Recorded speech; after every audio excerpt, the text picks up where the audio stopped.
UPI पर charge लगाने की खबर से बढ़ी लोगों की टेंशन। क्या हर पेमेंट पर देना होगा एक्स्ट्रा पैसा? जानिए सच। क्यूआर कोड स्कैन करते ही कटेगा चार्ज, क्या बदलेगा खेल? यूपीआई पर एमडीआर की चर्चा ने बढ़ाई हलचल, जेब पर पड़ेगा असर। आज के समय में अगर किसी चीज ने लोगों की जिंदगी सबसे ज्यादा आसान बनाई है तो वो यूपीआई है। सुबह दूध वाले को पैसे देने हो, ऑनलाइन खाना मंगाना हो, दुकान पर खरीदारी करनी हो या फिर किसी दोस्त को पैसे भेजने हो, बस मोबाइल निकाला, क्यूआर कोड स्कैन किया और कुछ सेकंड में पेमेंट हो गया। यही वजह है कि आज करोड़ों लोग हर दिन यूपीआई का इस्तेमाल कर रहे हैं। लेकिन पिछले कुछ दिनों से एक खबर ने लोगों की टेंशन बढ़ा दी है। सोशल मीडिया से लेकर व्हाट्सएप ग्रुप तक हर जगह चर्चा शुरू हो गई है कि अब यूपीआई पर चार्ज लगने वाला है। लोगों के मन में सवाल उठने लगे कि क्या अब हर पेमेंट पर एक्स्ट्रा पैसा देना होगा? क्या क्यूआर कोड स्कैन करने के बाद जेब पर अतिरिक्त बोझ पड़ेगा? इसी चर्चा के बीच सरकार की तरफ से बड़ा अपडेट सामने आया है। दरअसल यूपीआई को लेकर सबसे ज्यादा चर्चा एमडीआर यानी कि मर्चेंट डिस्काउंट रेट को लेकर हो रही है। जैसे ही ये शब्द सामने आया, लोगों को लगा कि अब हर ट्रांजैक्शन पर पैसा कटेगा, लेकिन असल कहानी कुछ और है।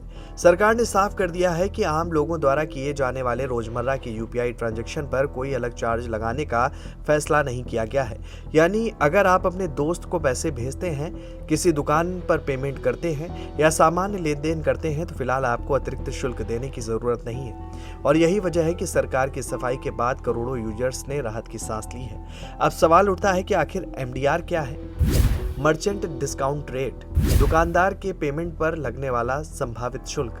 ग्राहक यूपीआई, दुकानदार ग्राहक से सीधे चार्ज नहीं। आसान भाषा में समझे तो एमडीआर एक संभावित शुल्क होता है जो कुछ परिस्थितियों में दुकानदार या कारोबारियों के ट्रांजैक्शन से जुड़ा हो सकता है। यानी चर्चा का केंद्र आम ग्राहक नहीं बल्कि मर्चेंट या व्यापारी है। अगर कोई ग्राहक 500 रुपए का सामान खरीदकर यूपीआई से 500 रुपए का पेमेंट करता है तो ग्राहक से अतिरिक्त पैसा लेने की बात नहीं की जा रही। लेकिन कुछ खास कारोबारी ट्रांजैक्शन पर भविष्य में एमडीआर लागू हो सकता है या नहीं, इस पर चर्चा चल रही है। इसलिए जो खबरें आम लोगों की जेब पर सीधे असर की बात कर रही थी, वे पूरी तरह सही तस्वीर नहीं दिखा रही थी। सरकार का कहना है कि देश में डिजिटल पेमेंट का दायरा तेजी से बढ़ रहा है। हर दिन करोड़ों ट्रांजैक्शन हो रहे हैं। ऐसे में पूरे सिस्टम को सुरक्षित और मजबूत बनाए रखने के लिए लगातार निवेश की जरूरत होती है। साइबर सिक्योरिटी, सर्वर, तकनीकी ढांचा और डिजिटल नेटवर्क को मजबूत रखना भी जरूरी है। इसी वजह से एमडीआर जैसे विकल्पों पर चर्चा हो रही है। सरकार का तर्क है कि अगर भविष्य में कोई व्यवस्था बनाई जाती है तो उसका मकसद आम लोगों पर बोझ डालना नहीं बल्कि डिजिटल पेमेंट सिस्टम को लंबे समय तक मजबूत और टिकाऊ बनाए रखना होगा।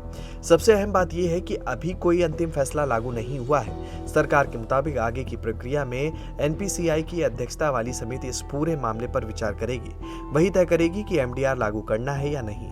अगर लागू किया जाता है तो किन ट्रांजैक्शन पर लागू होगा, कितना शुल्क लगेगा और किन लोगों पर इसका असर पड़ेगा, ये सब बाद में तय होगा। यानी इस समय जो सबसे बड़ा सवाल लोगों के मन में है कि क्या आज से यूपीआई पर चार्ज लग गया है, उसका जवाब है नहीं।